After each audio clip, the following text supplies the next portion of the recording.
Ya Allah, berikanlah kami kesehatan agar kami bisa menjadi orang yang bermanfaat bagi orang lain. Ya Allah, berilah keberkahan kepada rumah hamba agar orang lain juga bisa merasakan manfaat apa yang kita lakukan di dalam ruangan ini, tetap belajar, bisa mencerdaskan anak-anak di sekitar kami menjadi anak yang soleh dan soleha.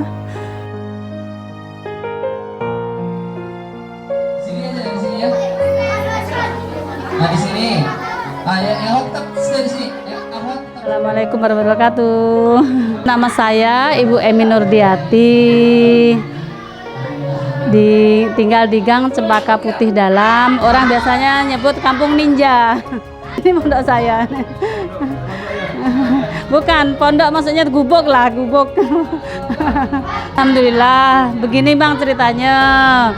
Dulu sebenarnya awal mulanya ini bimbingan mu'alaf. Bimbingan mu'alaf pertama baru 7 orang.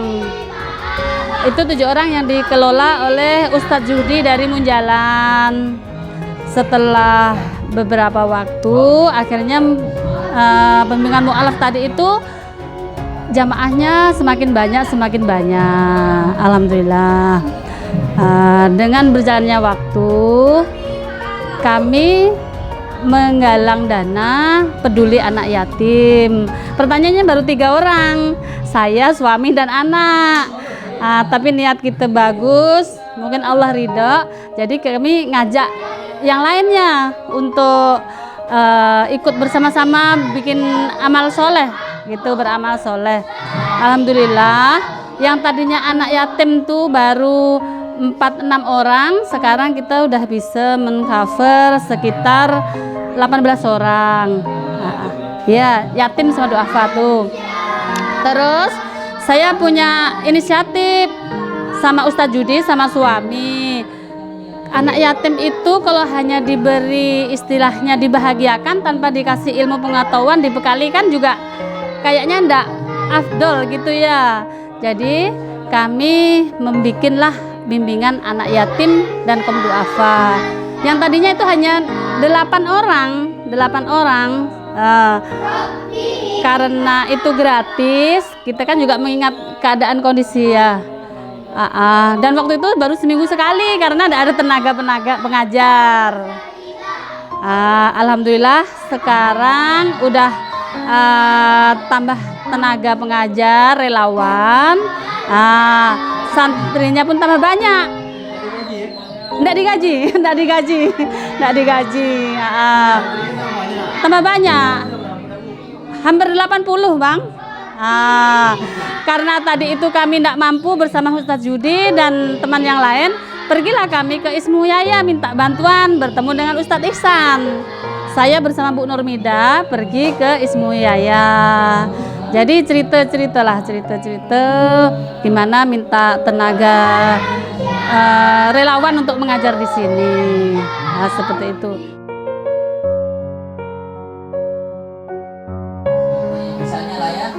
Misalnya saya imam sholat subuh, al-fatihahnya salah, itu semua akan ditanggung oleh saya sendiri. Jadi anak-anak ini perginya ke sini kan rumahnya jauh-jauh. Ada yang jalan kaki, ada yang naik sepeda, iya, ada yang diantar orang tuanya, seperti itu. Mereka dengar ini, Bang, belajar di sini ini dari mulut ke mulut. Bahkan setiap hari itu ada orang tuanya yang ngantar, nitipkan gitu. Dan pengajarnya, relawan di sini bukan hanya lulusan dari pondok, tetapi ada ibu-ibu mu'alaf juga yang udah mengenal huruf dan dia ingin beramal soleh mengajarkan ke anak-anak seperti itu. Karena ilmu kita juga belum sampai itu ya, Bang ya. Pakai sistem seperti ini. Pertama, karena banyaknya santri, maka kita bikin 2 sesi. Pertama ini kelas Iqra, yang kedua ini kelas Al-Quran. Setelah nanti selesai Iqra, kelas Al-Quran masuk, ibu-ibunya yang ngajar ikut belajar. dapat ilmu dari situ, barulah kita sampaikan ke anak-anak yang ikro seperti itu. Jadi emak-emaknya tadi ini dapat ilmu dari ustaz, barulah kita sampaikan lagi kepada anak-anak seperti itu. Jadi biar ilmu yang didapat itu berkah gitu. Jadi kita sampaikan lagi seperti itu. Panas gak sih, Kak? Panas sih panas, tapi ada anak-anak jadi adem gitu. Pengen gak kalau sini punya AC? Pengen bang, Masya Allah, pengen bang, supaya anak-anak itu makin semangat untuk belajar. Pakai kipas angin itu pun belum merata. Kalau yang santrinya meludak seperti ini belum lama, karena dulu baru bimbingan anak yatim dan kaum duafa itu hampir 1 tahun, malah lebih 1 tahun berapa bulan gitu. Tapi hanya sedikit orangnya, yang ngajar pun hanya sedikit kan. Kita kan waktu itu pengen membahagiakan, memuliakan, menyenangkan anak yatim. Terus itulah lama-lama kok hanya di itu terus tapi tidak dibekali ilmu kan. Kasihan seperti itu. Jadi ibu bersama bapak sama Ustaz Judi itu bercerita-cerita gini lah, gimana supaya ada perkembangan seperti itu. Jadi terbentuklah pengajian anak-anak TPA gitu kan. Masya Allah luar biasa Ustadz. Dalam waktu kurang lebih 2 bulan ini anak-anak udah ada yang hafal surah An-Naba. Terus yang keduanya, anak-anak menghafal nama-nama surah beserta artinya. Dan sebenarnya jam masuknya ini kan jam 1. Bahkan mereka itu jam 12:15 itu udah ada yang hadir. Di depan pintu itu udah manggil-manggil gitu kan. Ya mau tak mau. Bahkan mereka ini ada yang tidak sempat makan di rumah, bekal dimakan di sini. Semangatnya luar biasa. Kalau semangat sih memang boleh-boleh. Bahkan ada bang yang anak itu menangis ketika dia demam, tidak pergi ke sini.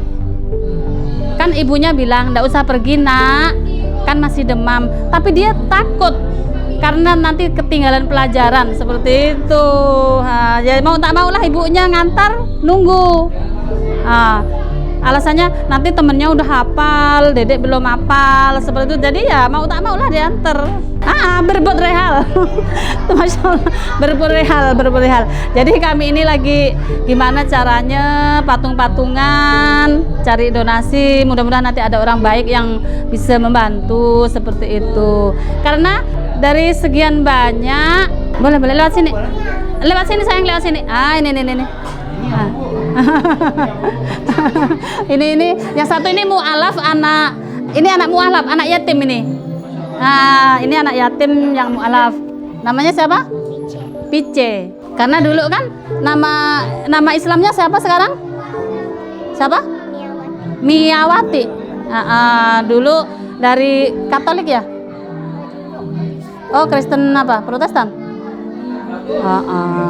Jadi ini masuk mu'alaf ini udah sekitar mungkin setengah tahunan kali. 24. Oh, nama-nama surah. Coba Kak Pice kita tes dulu tangannya sambil tangannya digerakkan. Ayo 1, 2, 3. Al-Fatihah artinya pembuka. 2 Al-Baqarah artinya sapi betina. 3 Al-Imran artinya keluarga Imran. 4 Anisa artinya wanita. 5 Al-Maidah Sampai 5 udah. hidangan. Dan alhamdulillah. Minum, ambil dulu lah airnya. Udah. Waalaikumsalam. Alhamdulillah bang, semenjak saya mengadakan seperti ini atau rumahnya ditempati seperti ini, kehidupan saya ini kayaknya lebih tenang dan saya tidak memikir untuk kedepannya kurang itu enggak. Alhamdulillah, saya selalu bersyukur dan apa yang udah didapat itu tetap saya syukuri. Jadi saya tidak merasa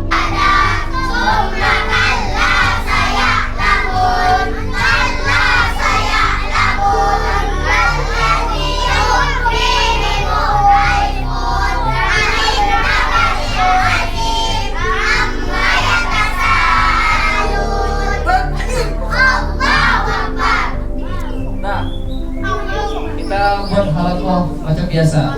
Nah, tadi kita udah tes, jadi ini ya. Insya Allah sama Bunda Emi nanti kita jadi anak-anak nanti datang kalau bisa sama orang tuanya Dan kita bisa mensyukuri apa yang sudah diberikan, karena tidak semua orang bisa seperti ini kan, seperti itu kan. Seperti ini, walaupun istilahnya ibu nih orang tidak punya, tapi hati saya terbuka untuk siapa yang mau kesini. Makanya dengan ibu-ibu yang ngajar, saya sangat kesannya gimana ya, beliau ini kan ikhlas, tulus, meluangkan waktu gitu kan, untuk anak-anak, supaya anak-anak ini bisa maju seperti itu, tanpa imbalan, tanpa umpah, dan tanpa pamrih. Yang udah saya rasakan selama anak-anak belajar ini, saya lebih tenang seperti itu kan. Sebenarnya anak-anak ini kan belajarnya di surau Bang, karena di surau namanya anak-anak ya, itu kan pasti kan banyak hal-hal namanya anak-anak ya, yang manjat, yang main lempar-lemparan, yang lari-lari dan lain sebagainya gitu kan. Jadi ibu nih rasanya lebih tenang kalau anak-anak di sini seperti itu, dan anak-anak pun mungkin karena awalnya di sini, makanya mereka pun tetap senang di sini walaupun dalam keadaan sempit, walaupun dalam keadaan panas seperti itu. Iya. Siang untuk TPA anak-anak, malam untuk pengajian ibu mualaf seperti itu. Ibu ini kan juga mualaf kan, jadi ibu ini kepingin belajar dan mengerti seperti muslim-muslim yang lain seperti itu kan. Mengapa ibu mendirikan ataupun mengadakan pengajiannya ini di rumah? Ibu ini memikir, kalau ibu okelah ada kendaraan walaupun buntut, bisalah pergi kemana-mana, tapi yang lain kan kadang ada yang punya kendaraan, kadang-kadang ada yang enggak, bahkan ada yang punya kendaraan tapi dia kan enggak bisa naik motor seperti itu kan. Jadi ibu punya inisiatif, dan saya juga izin sama suami, gimana Mas kalau tempat kita dijadikan tempat untuk belajar seperti itu. Jadi saya juga memikirkan orang lain juga gitu kan, biar bisa sama-sama kita menuntut ilmu, mencari ilmu, seperti itu. Insya Allah, karena Al-Quran itu kan petunjuk bagi kita gitu kan. Karena di dalam Al-Quran tuh semuanya tuh udah ada aturannya gitu kan. Dari segi apapun, bahkan tidur juga ada doanya, terus kita bergaul juga ada aturannya, bahkan makan apa semuanya perbuatan itu udah ada aturan di situ kan. Al-Quran itu mendekatkan diri kepada Allah, diri kita lah khususnya ya, yang mempelajari, yang membacanya. Kita ini yakin bahwa orang yang dekat dengan Al-Quran tuh insya Allah dimuliakan seperti itu. Seperti itu. Kalau ibu mungkin karena orang tidak punya ya, sebenarnya pinginnya itu ingin orang yang belajar di sini ibu muliakan, ibu bahagiakan, ibu senangkan, tapi karena keadaan ya Bang ya, jadi ya hanya seperti ini bisanya seperti itu. Kalau misalnya ibu tuh mungkin ada yang rezeki lebih, mungkin setiap mereka datang ibu jamu, kasih apa, tapi ya karena seperti ini ya mungkin kalau pas ada rezeki ya ibu keluarkan seperti itu. Pengen tadi pengen pakai AC. Pengen sekali karena lihat situasi yang panasnya seperti itu kan Ustadz. Sedangkan kami yang setiap hari menghadapi ini Ustadz, kadang-kadang ibu belum selesai sholat masih pakai mukena ini, udah ibu assalamualaikum Bu Emi gitu kan. Jadi mau tak mau ya tetap saya bukakan lah ya, sambil cerita-cerita, sambil ngasih arahan. Kalau kita udah ngaji itu harus kita berubah sikap, tidak boleh ngomong yang jelek-jelek, tidak boleh nakal sama temennya, harus hormat dengan orang tua, harus taat dengan apa yang diperintahkan Allah, harus taat kepada apa yang diajarkan seperti itu kan. Wakun laknati sakrakun.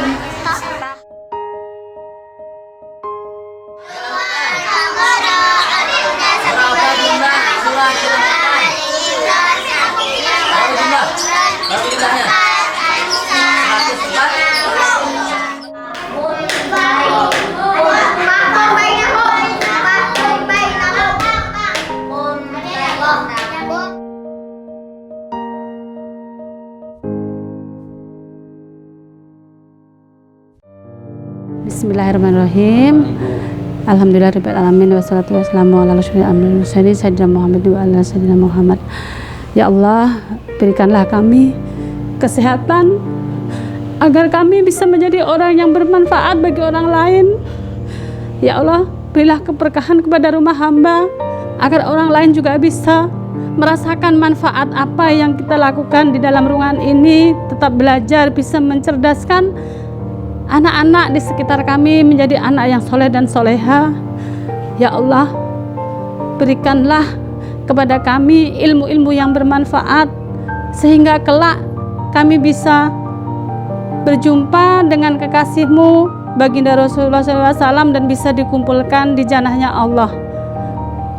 Dan kami mohon doanya kepada yang melihat ataupun dengar dengan doa-doa ini, semoga mengaminkan dan mengabulkan. Mudah-mudahan diberikan kami kesehatan, rezeki yang banyak, berkah dan halal sehingga kami bisa berbagi dengan orang-orang yang memerlukan. Dan untuk para ibu-ibu yang mengajar dengan ikhlas, tidak pantang menyerah, kepada ustadz-ustazah yang telah rela untuk berbagi ilmunya tanpa pamrih, semoga Allah berikan kesehatan dan dimudahkan segala urusannya. Mungkin hanya itu yang bisa saya sampaikan. Semoga Allah mengabulkan doa-doa kami, dan saya juga meminta doanya juga, jadikanlah keluarga kami keluarga sakinah mawaddah warahmah untuk semuanya. Semoga Allah nanti kumpulkannya di jannah Allah, amin ya rabbal amin. Rabbana atina fid dunya hasanah wa fil akhirati hasanah wa qina adzabannar. Subhana rabbika rabbil izzati amma yasifun wa salamun alal mursalin walhamdulillahi rabbil alamin. Bismillahirrahmanirrahim. Jadi beginilah keadaan di TPA Ziyadatul Khairat di daerah Cempaka, Pondok Indah Lestari, daerah di Kuburaya. Jadi bisa dilihat keramaian anak-anak gitu ya. Luar biasa. Dari kabar yang kami dapatkan, infonya dari data yang ada 90 santri yang belajar di sini. Dengan kondisi ruangan yang mungkin bisa dikatakan apa adanya, sempit. Dan jika kita cek agak masuk ke dalam sana, nuansanya agak panas, suhunya agak panas. Ini belum belajar di sana atau ngapain ini? Lagi nunggu. Lagi nunggu giliran. Giliran jam berapa ini? Jam 1.45. Masya Allah. Bapaknya kerja apa? Hah? Tak tahu. Nggak tahu. Hah? Emak tak ngasih tahu. Kalau yang ini? Tak ada bapak. Oh, emaknya kerja apa? Jualan. Jualan apa? Es tebu. Di mana dia? Tahu. Di sekitar sini ya? Di lapangan.